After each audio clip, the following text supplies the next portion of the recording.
एक थे राजा साहब, बहुत सख्त। सुबह उठते, कैबिनेट की मीटिंग करते, मंत्रियों से पूछते कि सब सही चल रहा है ना। राजा का फोकस अपने धर्म, अपनी संस्कृति को फैलाने पर रहता, साम्राज्य को एकजुट करने पर रहता। सब कुछ मन मुताबिक हो रहा था, लेकिन एक चीज राजा को बहुत खटकती थी।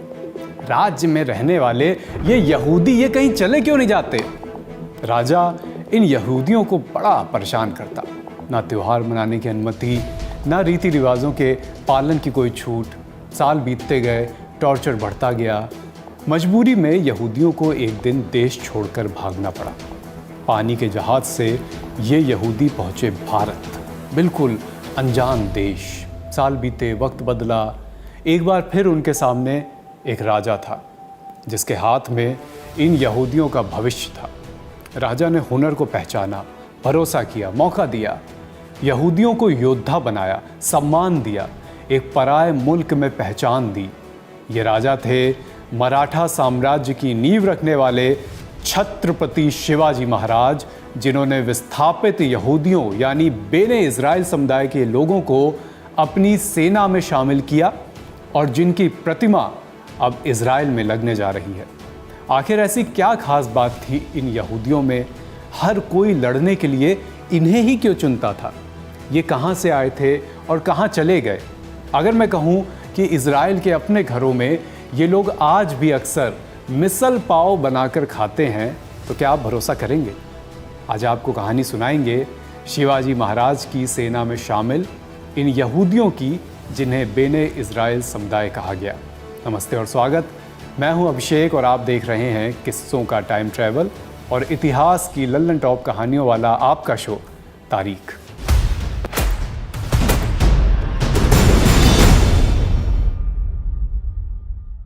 सदियों से भारत दुनिया भर के सताए हुए समुदायों के लिए एक सुरक्षित और फलने फूलने वाली धरती रहा। चाहे वो पारसी हो, सिंधी हो, यहूदी हो, हमने इन सब को, हर किसी को पनाह दी। इन्हीं में एक समुदाय है बेने इज़राइल। बेने यानी संतान। बेने इज़राइल भारत के सबसे पुराने यहूदी समुदायों में से एक है। माना जाता है कि यह समुदाय सेल्यूसिड शासक एंटियोकस एपिफेनस के उत्पीड़न से बचकर गैलीली क्षेत्र से भागे थे। एपिफेनस इतिहास में यहूदियों पर धार्मिक दबाव डालने के लिए कुख्यात है। उसका शासन लगभग 175 ईसा पूर्व से 164 ईसा पूर्व तक रहा। वो यहूदियों को उनकी धार्मिक परंपराएं छोड़कर यूनानी रीति रिवाजों को अपनाने के लिए मजबूर करता था। मजबूरन इन यहूदियों को गैलीली से भागना पड़ा। गैलीली पश्चिम एशिया में पड़ता है, जो आज इज़राइल के उत्तरी हिस्से में है। इतिहासकार और लेखक एक हुए हैं, नाम है H.S. केहीमकर। वो अपनी किताब द हिस्ट्री ऑफ बेने इज़राइल ऑफ इंडिया में लिखते हैं, 2वीं शताब्दी ईसा पूर्व की शुरुआत में बेने इज़राइल समुदाय का जहाज़ वर्तमान मुंबई के दक्षिण में स्थित नवगांव के पास दुर्घटनाग्रस्त हो गया। कई लोग डूबकर मर गए। सिर्फ 7 पुरुष और 7 महिलाएं बचे। अपने समुदाय और अपनी धरती से दूर ये लोग अब भारत में थे। एक अनजान देश, बिल्कुल अनजान लोग, बिल्कुल अलग संस्कृति।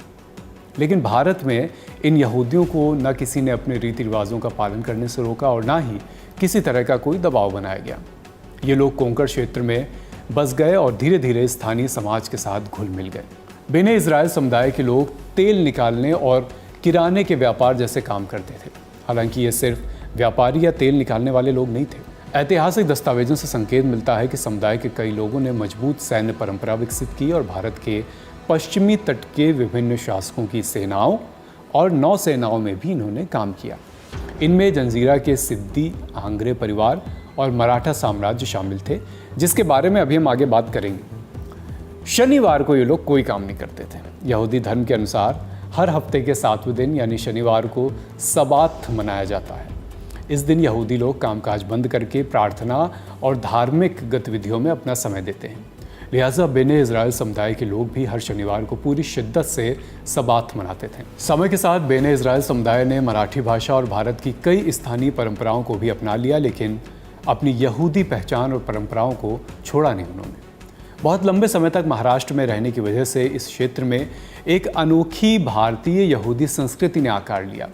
इसकी सबसे बड़ी वजह यही थी कि भारत दुनिया के दूसरे हिस्सों में यहूदियों को झेलने पड़े यहूदी विरोधी उत्पीड़न से मुक्त था। बेने इज़राइल समुदाय के लोगों का संबंध मराठा सेना और मराठा साम्राज्य के उदय से भी है, जिसका इतिहास में जिक्र बहुत कम होता है। बेने इज़राइल समुदाय के लोग युद्ध कला में बड़े माहिर थे, बढ़िया थे। आज भी इज़राइल में ज़्यादातर नागरिकों के लिए सेना में सेवा देना अनिवार्य होता है। बेने इज़राइल समुदाय अलग अलग क्षेत्रीय सेनाओं में अपनी सेवा देते थे। इसमें मराठा राज्य से जुड़ी सेनाएं भी प्रमुखता से शामिल थीं। 17वीं सदी में छत्रपति शिवाजी महाराज ने बेने इज़राइल समुदाय की सैन्य क्षमताओं को पहचाना और उनमें से कुछ लोगों को अपनी सेना में शामिल किया। इस तरह विस्थापित यहूदी शिवाजी महाराज की सेना का हिस्सा बने। जब मराठा शासक शिवाजी महाराज मुगल सल्तनत को चुनौती देते हुए एक ऐसे राज्य की स्थापना कर रहे थे जो स्वदेशी शासन यानी स्वराज्य की नींव रखे, तब यहूदी सैनिक भी उन अनेक समुदायों में शामिल थे जिन्होंने उनकी सैन्य शक्ति को मजबूत किया। समुदाय की कई कहानियां और कुछ इतिहासकार दावा करते हैं कि छत्रपति शिवाजी महाराज ने बेने इज़राइल समुदाय की सैन्य क्षमता को पहचानते हुए उन्हें अपनी सेना और कोंकण क्षेत्र में काम करने वाली नौसेना में शामिल किया था। इतिहासकार और सुप्रीम कोर्ट के वकील अरुणांश बी गोस्वामी ने द टाइम्स ऑफ इज़राइल में प्रकाशित एक लेख में मराठा राज्य के उदय में बेने इज़राइल सैनिकों और नाविकों की भागीदारी का जिक्र किया है। लेखक रेवरेंड जेम्स हेनरी लॉर्ड अपनी किताब juice in India and far east में एरॉन चुरिकर नाम के एक व्यक्ति का जिक्र करते हैं जिन्हें मराठा नौसेना में नायक यानी कि नौसैनिक कमांडर बनाया गया था और उनकी सेवाओं के बदले उन्हें ज़मीन दी गई थी। किताब में यह भी बताया गया है कि बेने इज़राइल परिवार के कुछ सदस्य पहले जंजीरा के सिद्दियों के लिए काम करते थे। इसके बाद में मराठाओं ने उन्हें बंदी बना लिया और फिर वो मराठा सेना में शामिल हो गए। ये भी कहा जाता है कि कई बेने इज़राइल परिवारों के पूर्वज कोंकण क्षेत्र के किलों के प्रभारी भी रहे थे। बेने इज़राइल समुदाय के सैनिक केवल शिवाजी महाराज की सेना तक सीमित नहीं थे। ऐतिहासिक विवरण बताते हैं कि उन्होंने मराठा नौसेना के प्रसिद्ध कमांडरों आंग्रे परिवार के अधीन भी काम किया। आंग्रे परिवार को मराठा साम्राज्य का सबसे प्रसिद्ध नौसैनिक परिवार माना जाता है। 18वीं सदी में आंग्रे परिवार का बेड़ा भारत के पश्चिमी तट के बड़े हिस्से पर प्रभाव रखता था। हालांकि शिवाजी महाराज की सेना में बेने इज़राइल अधिकारियों से जुड़ी कुछ कहानियां मुख्य रूप से सामुदायिक स्मृतियों पर भी आधारित हैं। मराठा काल के बाद भी बेने इज़राइल समुदाय के लोग सैनिकों की भूमिका में काम करते रहे। पश्चिम बंगाल के शोधकर्ता कौस्तव चक्रवर्ती ने अपनी रिसर्च बेने इज़राइल्स मिलिट्री लेगेसी इन इंडिया में लिखते हैं वो कि भारत के बेने इज़राइल्स यहूदी लड़ाई लड़ने के जज्बे और बहादुरी के लिए जाने जाते थे। उन्होंने भारतीय राजाओं की सेनाओं में काम किया और अंग्रेज़ों की सेनाओं में भी दोनों जगह अपनी बहादुरी का उन्होंने लोहा मनवाया। इससे पता चलता है कि सैनिक बनना और सेना में काम करना उनके समुदाय की एक पुरानी और मजबूत परंपरा थी। चक्रवर्ती लिखते हैं कि औपनिवेशिक युग आने से बहुत पहले ही इस समुदाय ने सैन्य सेवा के क्षेत्र में अपनी मजबूत पहचान बना ली थी। बाद में यही परंपरा ब्रिटिश भारतीय सेना में भी जारी रही।